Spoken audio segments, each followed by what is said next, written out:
Other countries are copying Russian disinformation tactics, expert says. It's easy for anyone to view the full article. Click the first link in the description below. Russia is not the only country trying to spread disinformation to influence Americans ahead of the 2020 presidential election, author Nina Jankowicz told CBSN.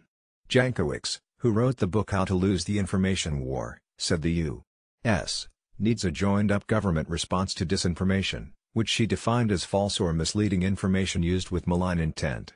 There were not enough consequences for Russia's meddling in the 2016 election, Jankowicz said. This has in part allowed Russia, as well as other countries, to continue to engage in disinformation campaigns, she said.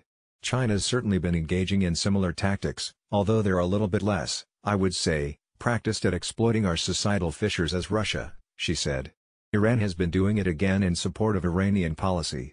We've also seen Venezuela and North Korea.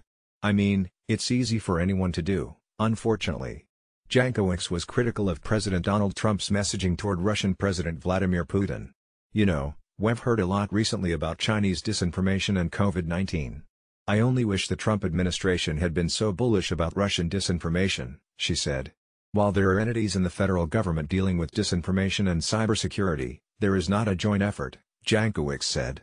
In terms of a joined-up government response, we don't have that because from the highest levels of government, we've not seen President Trump say, "This is a threat, and I want us to shore up all of our resources to make sure our domestic, democratic processes are not affected," she said. Jankowicz urged Americans to pay attention to disinformation tactics, such as taking advantage of private Facebook groups that are advertised as trusted spaces. These audiences are already segmented by vulnerability, essentially, she said, adding that Facebook should not allow groups to be private if they reach a certain threshold to view the full article. Click the first link in the description below.